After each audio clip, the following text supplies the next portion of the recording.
A very good evening and a happy new month to everybody out there under the sound of my voice. Welcome to the Afia Sports Preview Square on Afia TV. The frequencies still remain the same: channel 254 DSTV, channel 17 Go TV, and channel 748 Free TV. It is great to be able to witness the 1st of May, Workers' Day. And by the way, happy Workers' Day, especially if you're here in Nigeria, where Afia TV is located. We want to wish all the workers around the country in the 6 geopolitical zones a happy Workers' Day, or what's left of it. It's always good to be a worker every now and then because there is dignity in labor. Yes, you can take that to the bank. Welcome to the show, guys. The frequencies still remain the same: channel 254, like I said, DSTV, channel 17 Go TV, channel 748 Free TV. And we're previewing issues concerning the world of sports that will happen throughout this weekend and beyond. And my name is Sisi Emechebe. I'm also known as Sisi the Rabbi. I'm not doing this alone. I have with me the man that some people call him, and of course I don't call him her, but he is also the self-acclaimed talisman, none other than KP himself. KP, good to have you. Yes, always a pleasure. I'm glad to be here. Glad to be back. Yeah, glad Super to be sub. So let's have it. Super sub. You know, funny enough, if you remember Super subs, that's the club you support anyway. Ole Gunnar Solskjaer, the super sub that scored 4 goals in 12 minutes in an 8-1 away win over, I think it was Wimbledon, right? Yeah. Yeah, that was about 30 years ago. They named me after him. Please. All right, guys. It's always good to be here, and we are going to start today with the headlines, the news headlines. It's no news, of course. Charity always begins at home, and the headlines start from the home front because the Nigerian Premier Football League is at the tail end of an exciting and unpredictable season because right now there are 2 teams that are competing with each other, slugging it out with each other regarding who's going to win the title. Will it be Rivers United, which will make the manager, the gaffer himself, that is Finidi George, win a second title with 2 different clubs after his triumph with Aimba just a couple of seasons ago? Or will it be Rangers International, and that's the Flying Antelopes, who are here in Enugu? They are bidding to win their 9th title so they can become the joint most successful side in Nigerian football history, at the top of the football pyramid. But first of all, their major title rivals, based on the headlines now, are Rivers United, and Abia Warriors will be visiting the Adoke Esemaka Stadium in Port Harcourt, Rivers State, to do what they can to get points because they also have a fight for continental places. So that's the first major headline. The southeastern side, the Abia-based side, actually Umuahia-based side to be precise, is going to face Rivers United to kill 2 birds with 1 stone, to get themselves a strong claim for the continental place, whether it is the CAF Champions League, which is a realistic objective, or even at the very least the CAF Confederations Cup. Then at the same time, give a helping hand to Rangers International. And I mean, it's no surprise that the manager of Abia Warriors is Imama Amapakabo himself, the former manager of Rangers, who won the title 10 seasons ago in 2016. Then the next headline news we have there has to do with Derby County. Derby County midfielder David Ozo is about to be given a clearance, all things being equal, by the English FA to play for the Super Eagles of Nigeria. This is one midfielder that you're looking forward to seeing, who might join the ranks of the Super Eagles in June for the friendlies that will come up that time. So that will be a very interesting one indeed. A midfield that needs to be bolstered and have more options is important for Nigeria to begin the rebuilding process because of the disappointment of missing out on the United States of America, Canada, and Mexico. And then talking about Super Eagles, former African Player of the Year, 2024 African Player of the Year, Ademola Lookman was one of the star performers on the night when Atletico de Madrid hosted Arsenal Football Club at the Wanda Metropolitano Stadium in Madrid during the Champions League semi-finals first leg. It ended 1-1, 2 penalties in a match that had very, very little between it in terms of goals converted, unlike the day before, where a 9-goal thriller was what thrilled everyone. Defensive masterclass, quote unquote. But this time around, the real defensive masterclass was that game between Arsenal and Atletico Madrid. So one major Atletico Madrid player that shone and stood out was Ademola Lookman. That's why we're proud as Nigerians to have him in our ranks. Now we go straight to the main news. The Npfl, the Nigerian Premier Football League, is in match week 36. And that's this weekend, beginning on Sunday. All the games are going to be played simultaneously by 4 p.m. But the major focus has to be on two key games. First of all, Rangers International, who are going to be traveling to Bayelsa United, to the Samson Siasa Stadium at Yenagoa to face Bayelsa United. Now, Rangers have 3 games left, like every other team, but Rangers have 2 away games. This one, this weekend on Sunday by 4 p.m., traveling to the Samson Siasa Stadium in Yenagoa. And then there's going to be a home game against Bendel Insurance on match day 37, which is the penultimate weekend of the Npfl. And then the final day of the season, Rangers are going to travel to face Ikorodu City in Lagos State. Now, that's really tough indeed. While Rivers United have their own game, they'll be hosting Abia Warriors, like we pointed out. And they have 2 other games. I won't mention that because the focus right now is on Rangers.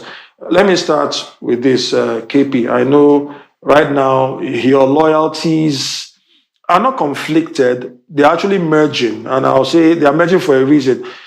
You are here in Enugu, and I know that you're a native of Abia State, and you obviously want Abia Warriors to do very, very well. You want them to succeed. So how do you think it's going to play out this weekend? Do you think that the footballing gods are going to give you a double present? That is, first of all, Abia Warriors getting something against Rivers United, and then helping Rangers to get something against, to be motivated to get something against Bayelsa United. What do you think is going to play out this weekend? Because it's a very important weekend that could determine where the title goes at the end of the day. Yeah, I'm going to give you my response, and I'm going to predict what you're going to say next.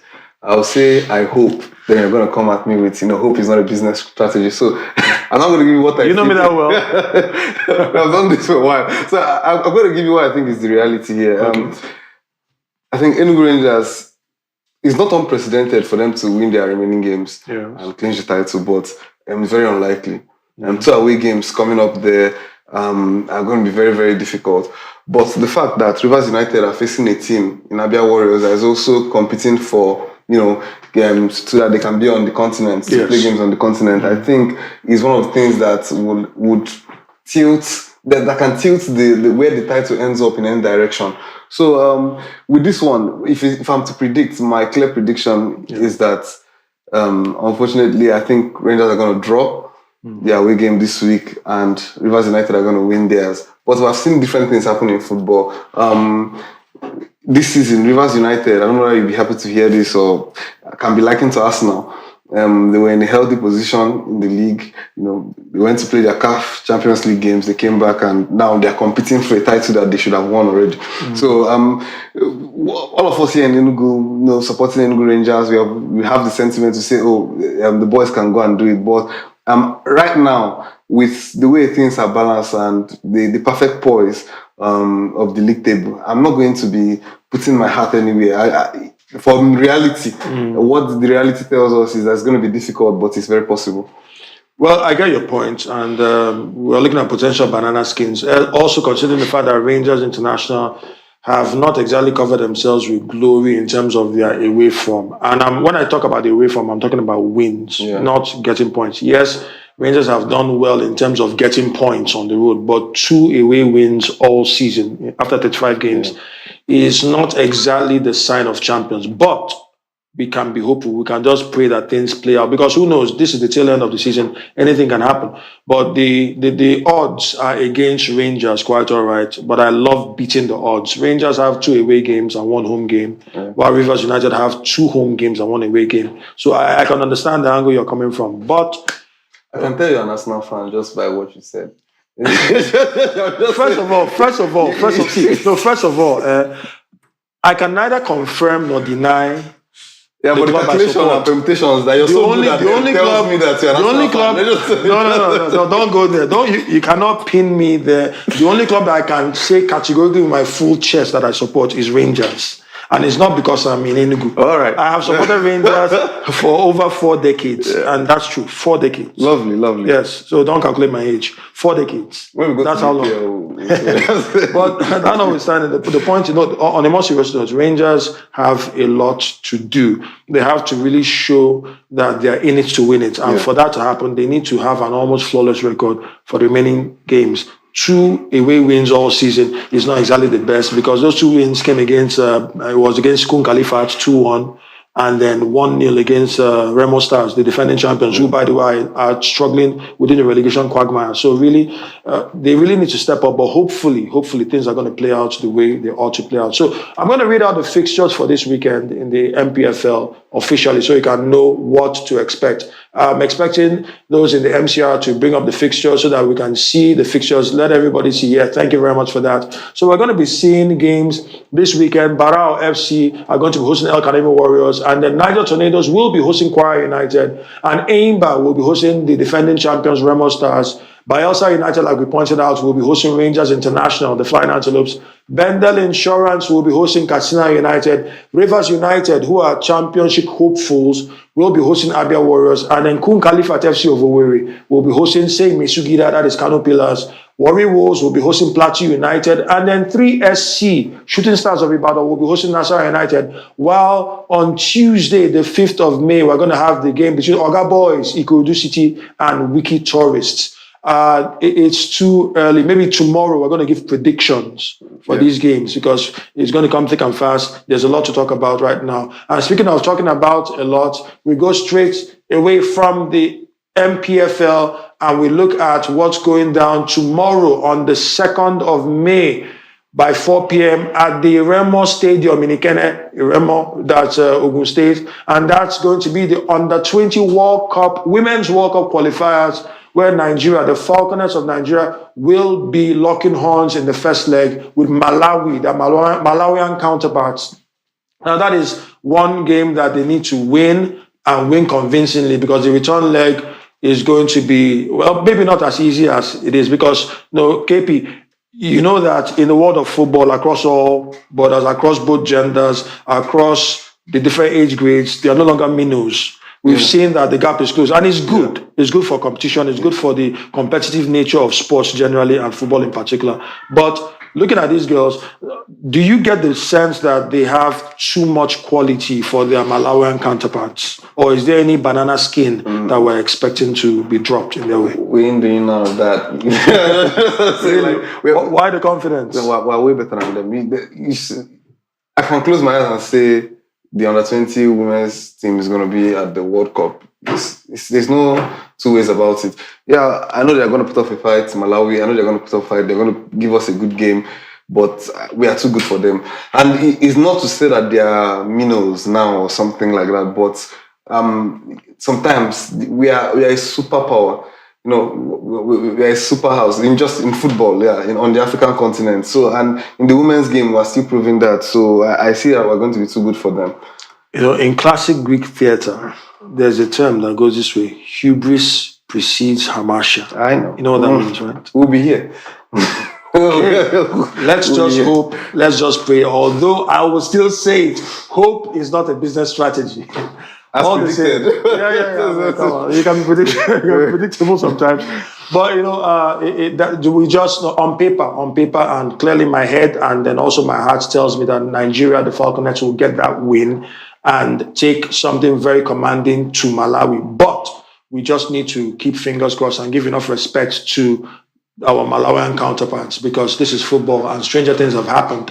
We'll be right back after this short timeout. Don't go away, because there's a lot to talk about. The English Premier League is also in its dying phases, and we want to know what's going down, and other parts of the world where we have sporting activities going on, including table tennis. There is a man who Nigerians and Africans celebrate in table tennis, and we'll talk about him towards the tail end of this show. Don't touch that dial. You're welcome back to the Afia Sports Preview Square on Afia TV. The frequencies are still the same, and they're fixed. Channel 254 DSTV, Channel 17 Go TV, and Channel 748 Free TV. Welcome back, guys. It's still your man, Sisi the Rabbi, and I'm here with the talisman himself, KP. KP, it's good to be back again. And we will go straight to what's going down in England, the English Premier League. We start in Europe, of course, but mainly we start with the English Premier League. Tonight, there's going to be a game, just one game in the EPL tonight, and that's going to be Leeds United hosting Burnley at Elland Road in Yorkshire, in the northern part of England. That will be by 8 p.m., like I said. Then the other games are going to be played from tomorrow. We're going to have Newcastle United hosting Brighton and Hove Albion at St. James's Park. That's in the northeast of England on Tyneside. Then we'll have Brentford hosting West Ham United at the GTEC Community Stadium. That's a London derby. And we will have Wolverhampton Wanderers hosting Sunderland. Already relegated Wolverhampton Wanderers will be hosting Sunderland at Molineux in the Midlands. And then we're going to have Arsenal Football Club title hopefuls who are looking for their first title in 22 years, first English Premier League title since the Invincible season. And for that to happen, they have to get past Fulham Football Club in a London derby at the Emirates in North London. Bournemouth will be hosting Crystal Palace. That will be at the Vitality Stadium in the south coast of England. And that will be the last home game for Andoni Iraola, where he welcomes Crystal Palace. Not the last home game totally, but the last game where he will welcome Crystal Palace, because he's leaving at the end of this season, the Spaniard from the Basque region. And then you're going to have what could easily be the biggest fixture of the weekend. Now, it's the biggest fixture because of the tradition, but in terms of form and in terms of title vibes, it's out of it. And I mean, keep it, don't look away. I'm telling the truth. Everybody knows. I'm talking about Manchester United hosting Liverpool in what used to be a big title decider. But hey, alas and alack, no more for this season. That will be at Old Trafford in Manchester, in the northwest of England. Then Aston Villa will be hosting relegation-threatened Tottenham Hotspur at Villa Park. And then we'll know what's going to happen there in the Midlands. Chelsea Football Club will be hosting Nottingham Forest at Stamford Bridge. Another opportunity to see whether the man himself, Callum McFarlane, will be able to steer Chelsea away from the embarrassment of mid-table status this season. And then Everton Football Club will be hosting Manchester City. This will be on Monday, the 4th. Manchester City will be going there to see if they can cut the lead that Arsenal may have gotten by that time, should Arsenal get the victory over Fulham Football Club. Now, we know that there are two key fixtures that normally we would look at, and that's the title hopefuls, the two teams that are slugging it out. Arsenal Football Club with 73 points in the EPL, and they've played a game more. That's why Man City have 70 points. But Arsenal have a big opportunity to go 6 points clear if they win Fulham at the Emirates. And that's going to be tomorrow, the late kickoff by 5:30 p.m. And we know that Man City will want to make sure that their first trip to Hill Dickinson Stadium counts. Remember last season, Goodison Park was still the stadium for Everton, but now it's Hill Dickinson Stadium. So Man City want to go there and then get their first ever win there in their first visit to the stadium to make their title aspirations very strong and put Arsenal under more pressure. But maybe because of you and because of the historical significance of that fixture, we might just sneak in one or two comments concerning that Northwest derby, Manchester United and Liverpool. So where do we start from? Do we start from the league leaders, or do we go to the team that's putting them under serious pressure? I think we start with the league leaders. They deserve it. So. Okay, so Arsenal. Now, Arsenal had a very, very lean spell in the last 6 games before they got that win over Newcastle United. Yeah. They managed to get only 1 win, then 2 draw. 1 win, 1 draw, and 4 defeats.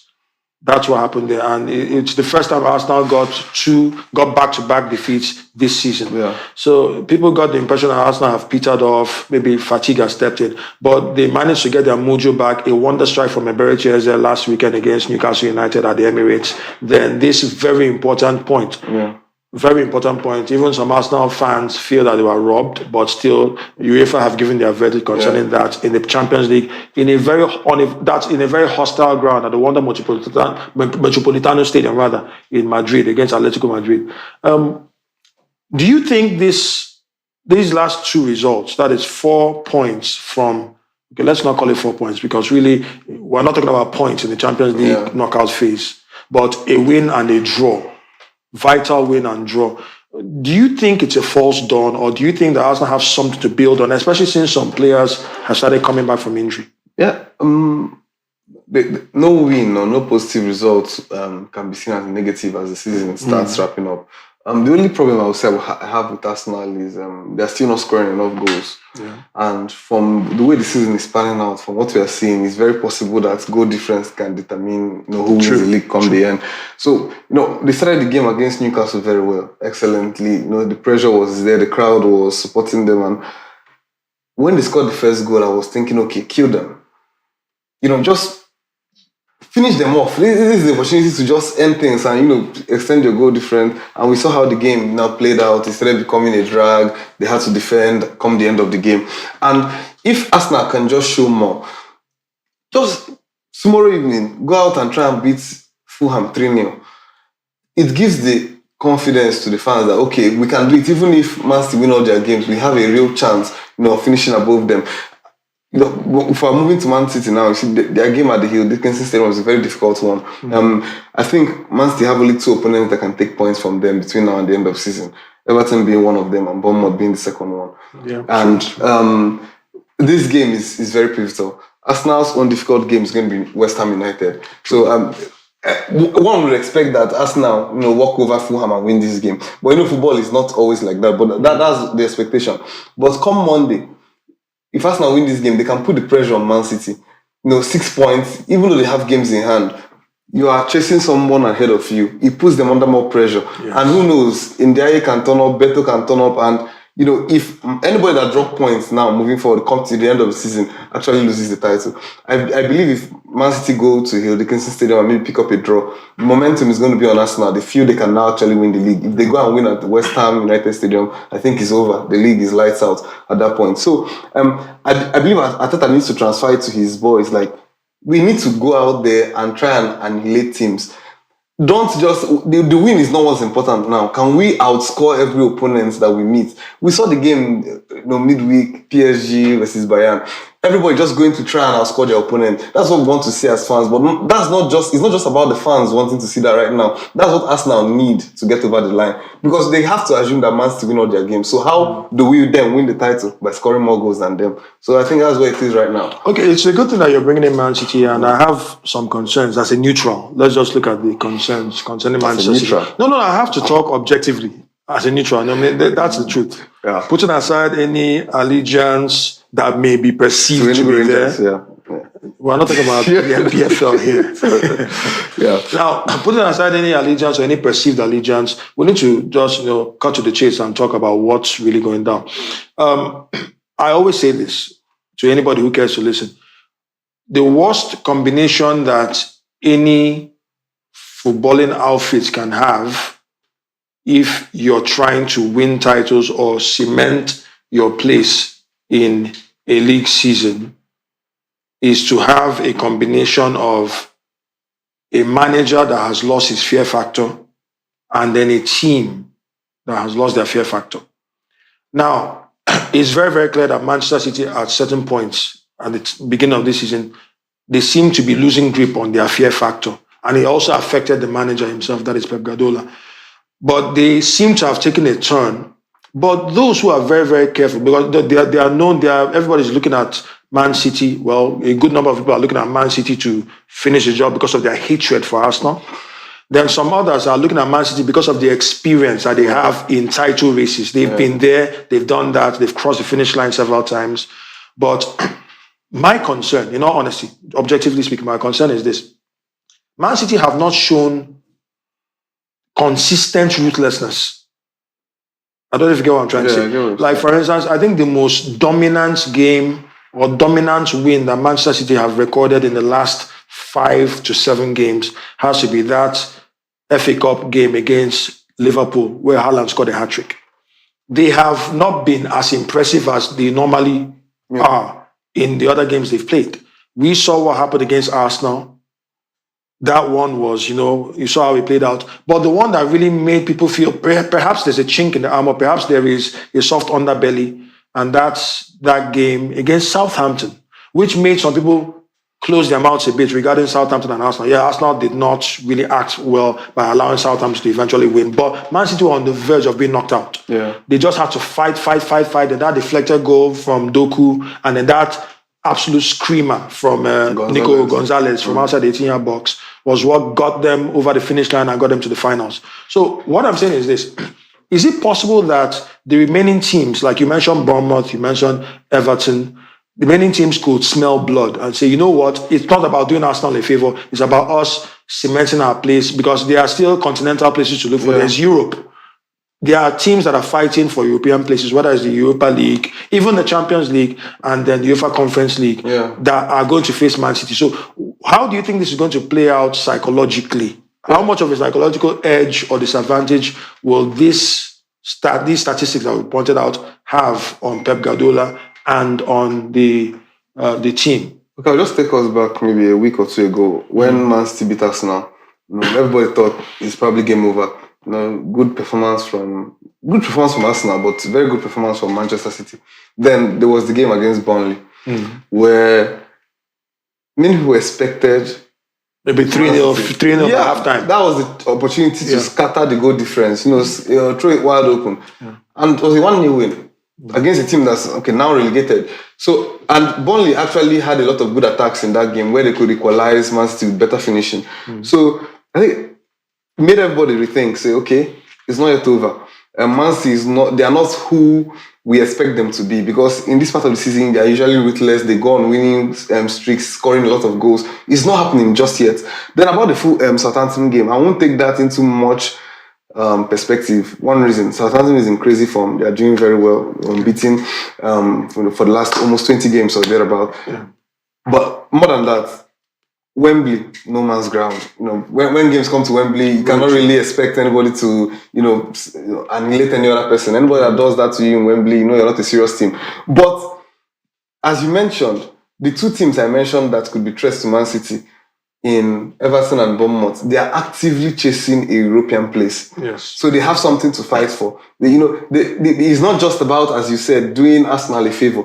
They have 3 points to go after, especially Bournemouth, because Bournemouth are in pole position to win the Champions League, especially if Aston Villa do some favors by winning the Europa League. Yeah. So I think everybody is locked in for what they could achieve. Players that want to play in this competition next season, they have to go out and prove why they should be there. So most especially, the team that needs to be worried especially is Manchester City. Arsenal, I think they are struggling over the finish line, but they may actually cross the finish line. But Man City, nothing is a given just yet. So I think we just have to watch and see how it plays out. Okay, let's watch and see how it plays out. But talking about playing out, how do you think this great rivalry that we've done for so long is going to play out between Manchester United and Liverpool? Man United have turned the corner. In fact, Man United are just... Okay, let's get the perspective right now. Manchester United are condemned to play 40 games this season.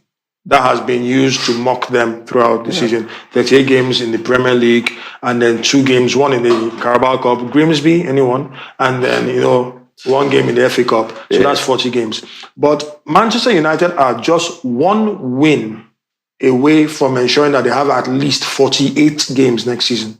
You get what I mean? Yeah. 8 games in the league phase of the Champions League next season. So they are just 1 win. That's 3 points away from securing Champions League status for next season.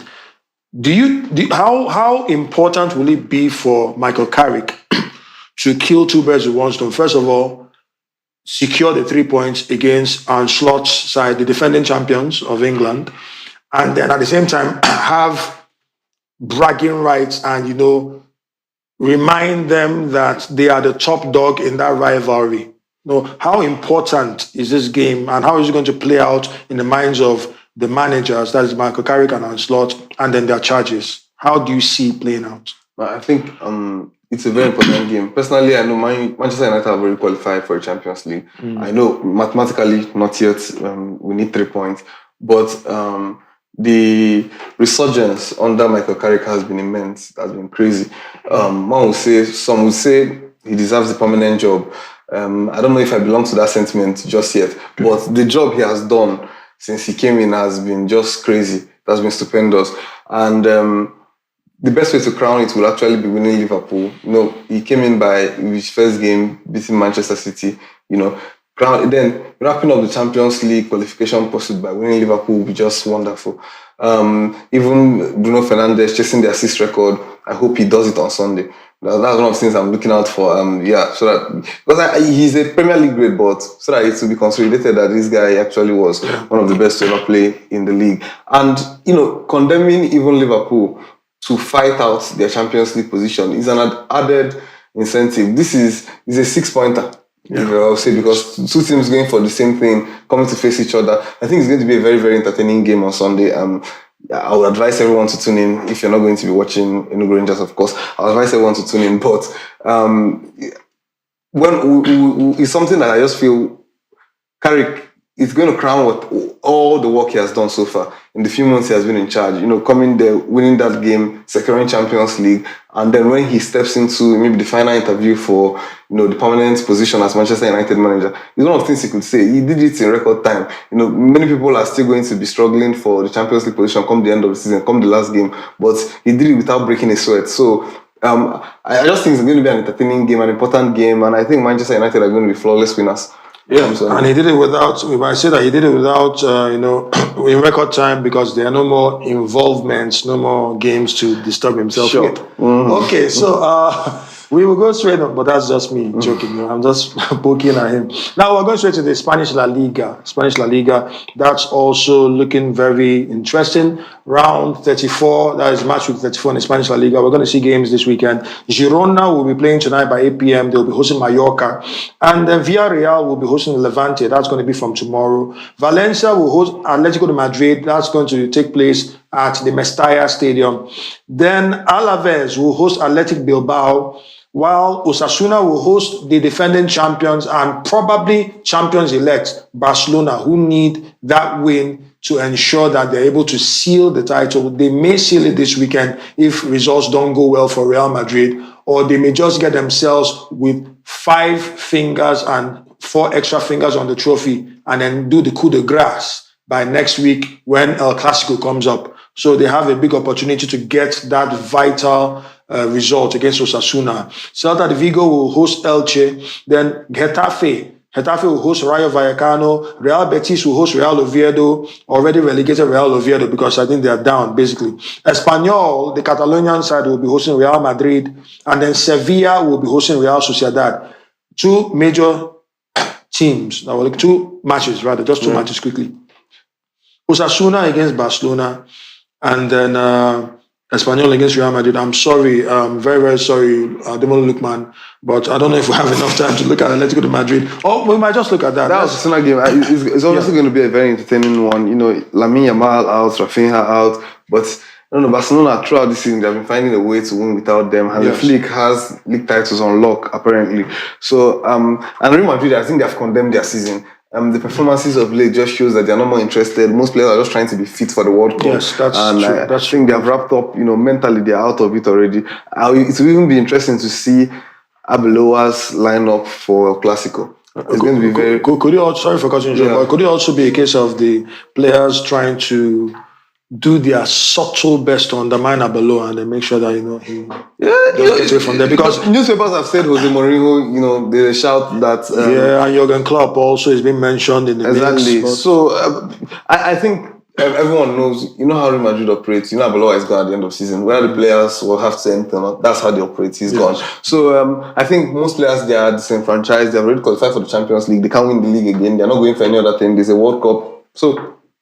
They are mentally, how they say, signed out. So I that game is going to be a difficult one for Real Madrid. I don't think they pick up 3 points in that, but I see Barcelona, picking up all 3 points against Osasuna.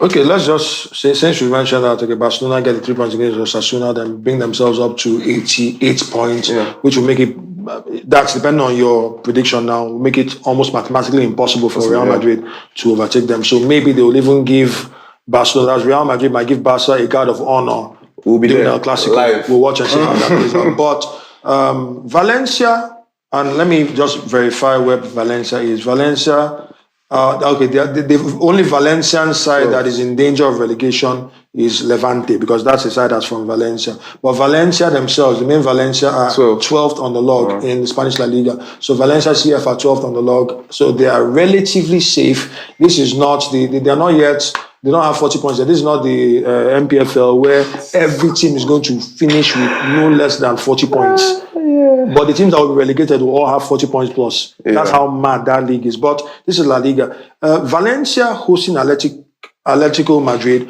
Do you think Valencia have a chance, considering the fact that they have home advantage? That's number one. And number two, Atletico are going to play the biggest games of their lives next week on Tuesday when they visit the Emirates Stadium. Simeone is obviously going to play his third 11. Not second 11. Yeah, he's going to play his third 11.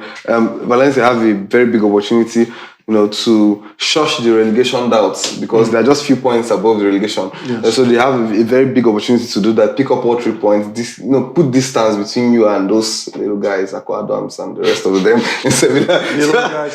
See how he's insulting. Come on. My hands are clean. This guy's insulting a Super Eagles legend in the making, Aqua Adams. I'm just giving analysis. Chidera Ejuke. Also, you want to? I'm mentioning for you. Come here, we'll see where they're going to end up. So I'm just saying, like, they have opportunity to put daylight between them and those boys. So they have to take this opportunity with 3 hands, 4 hands, 5 hands. They have to just do all that is possible to ensure that they beat Atletico de Madrid, because Atletico de Madrid are not going to be focused on that game. Champions League for them too is already sealed. They are focusing on beating Arsenal at the Emirates. He's going to rest all his players, even the substitutes, because provided that game goes to extra time, what happens then? So I think Valencia have a big opportunity to put daylight between Aqua Adams and his boys. So is it safe to say that Valencia get the win in this? That's what you're saying? Yeah. Okay, win for Valencia, which will save them. Atletico Madrid have really nothing to play for except for, in terms of Champions League qualification. So, okay, let's look at the Italian Serie A. That's the third major league that we have in the top 5 leagues in Europe. And the Italian Serie A, we have games this evening by I think that's about 7:45 p.m. That's Pisa will be hosting Lecce, not pizza, before you get hungry. Pisa, like the Leaning Tower of Pisa, that's what we mean. Pisa will be hosting Lecce, and then from tomorrow we're going to have Udinese hosting Torino, and then Cesc Fabregas will be hosting the defending champions Napoli. Fantastic. Why you say Fabregas hosting his former? No, he never played it. He never played under him. I don't remember him playing under him. No, he did not. He had left Chelsea before Conte came in. Yeah. So Cesc Fabregas will be hosting Antonio Conte. That's Como hosting Napoli, defending champions. Atalanta will be hosting Genoa. Bologna will be hosting Cagliari. Sassuolo will be hosting AC Milan, the Rossoneri, while Juventus, the Bianconeri, will be hosting Verona. Then Internazionale will be hosting Parma. And Cremonese will be hosting Lazio, while Roma will be hosting Fiorentina. I don't know if you have any horse in this race, in the Italian Serie A. Yeah, I do. Inter more or less have won the league. It's just a matter of time at this point. Napoli, tried to put up a charge, but he didn't later play out. I was supporting AC Milan, my beloved Rossoneri, from the beginning, but Allegri is playing some demonic football over there. so I think it's proving quite difficult. I just hope the 4 of them, as they are the top 4 right now, Inter, Napoli, AC Milan and Juventus, are the ones that make it through. Como have shown us really entertaining football. I hope to see them in the Europa League, come next season. Yes. I hope Fabregas is still going to be there, so that Europe can even watch more of what he has on display. True. And I pray the season or the league ends the way it currently is. If Napoli could, find a way to leave the top 4, I'll be happy. But we'll leave it like that for now. Okay, so we'll leave it like that for now, and then we'll have to go on a very quick timeout. And when we return, we're going to talk about a man who has really shown that he's number 1 in Africa, and it's not just by talking. He dominates the world of table tennis, and that's how we're going to end the show. A worthy heir to the throne of Segun Toriola. Who is the man in question? We'll find out after this timeout. Welcome back to the tail end and the final lap of the Afia Sports Preview Square, the first in the month of May. Today is May the 1st, and we say Happy May Day, Happy Workers' Day to everyone that is a worker around the world, particularly the Nigerians in the 6 geopolitical zones. Thank you for being with us up to this point on the Afia Sports Preview Square. And we want to end this show talking about table tennis, or what some people will call ping pong ball. Nigeria has had some very dominant players who have shown how strong they are, how to compete with others, their peers and their contemporaries out there. Back then, growing up, we had people who were, when I was still a young man, I was younger, much younger than I am, we had particularly one of the most dominant forces for the males. You had Segun Toriola, then for the females, you had Bose Kafo. These were the two major names in table tennis. But now the king himself is Aruna Quadri, the man who was born on the 9th of August, 1988. He's going to turn 38 in the month of August. Aruna Quadri is world number 48 and he's world number 1 in Africa. There's no cap there. And right now, Aruna Quadri has risen to world number 11 because of the world number 48, his exploits recently in the recent rankings. And these rankings took place shortly after the ITTF World Team Championship that's ongoing in London right now. And he led the Nigerian team, Team Nigeria, to a 3-2 win over Saudi Arabia. And that was massive indeed. Segun Toriola really inspired this man, Aruna Quadri, to be the next big thing in the world of tennis. His time is running out because I don't know how much longer he has, but it's great to enjoy a master of the game who has dominated. I mean, in Africa, you're looking at some of the, when you talk about table tennis, before Aruna Quadri came to the picture, when you talk about dominance in table tennis in Africa, you have to look at a country like Egypt. But he held his own against them, and then he's number 1 in Africa. He's been very, very consistent. And then playing against the Chinese champions and Indonesian champions there, he's shown how powerful he is. This is good news. And they're going to be playing, I think, South Africa next. Yes. Nigeria, South Africa. Love you guys. My lips. Love you guys. Aruna Quadri, just like he is the heir apparent to Segun Toriola, doesn't it concern you that there is nobody who has really stood out in terms of profile and pedigree that could be termed as the heir apparent to him, Aruna Quadri? Yeah, it's. I think it's a thing of concern. While we enjoy the greats of the game, most times what's on our mind is in 10 years' time when they are off the scene, who's going to entertain us, who's going to make us feel the same way they made us feel. And as I say, it's a thing of concern, but it's something for the government, the sports ministers, the sports bodies, the table tennis bodies to look into, because if you go around secondary schools in the country, you see a lot of people that are passionate about the game, but there's no framework. As the best word, there's no framework to say, okay, we can go from this level to this level. You can actually play amateur tennis here, and then you can graduate to representing the nation on an international level, on the global stage. So I think it's something for them to look at and say, who's going to be the next Quadri? Now, who's going to be the next one? And if they go for a search on that, if someone is passionate about it enough, people that are passionate about the game of table tennis, go around. There are many talented players in schools. I'm telling you, many talented players that the moment they are done with secondary school education, you may never see them play table tennis again. But they had the talent. They could actually, go, if they continued progressing in that manner, go to the world stage. So it's something for us to look at as a nation, reflect, and then put energy and enthusiasm into the game. Well, your words have been well spoken, and that's a charge that we're giving, an appeal stroke charge that we're giving to the chairman of the National Sports Commission, Malam Shehu Diku. Please look into these concerns, because Nigeria is not just a football-loving nation. We are actually designed to dominate in the world of sports generally, because this is sports. Sports has the ability, the capacity to change the world, in the words of the late Nelson Mandela.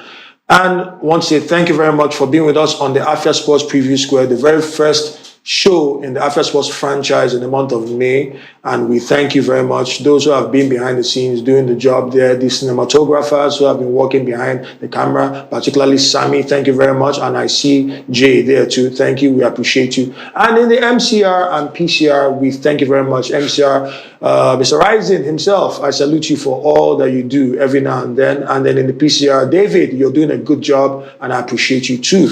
And also, Emeka Madoka, the self-acclaimed piece of football, is behind the scenes, doing what he does best, producing. I appreciate you too. And everybody who's part of the Afia Sports franchise, We really do appreciate you. And we're going to do this again tomorrow by 10:30 a.m. during the Afia Home of Sports. Make sure you tune in to Afia TV. The frequencies are fixed. Channel 254 DSTV, Channel 17 Go TV, and Channel 748 Free TV. Till then, remain blessed. I'm Sisi the Rabbi, signing out. Have a wonderful, wonderful month of May.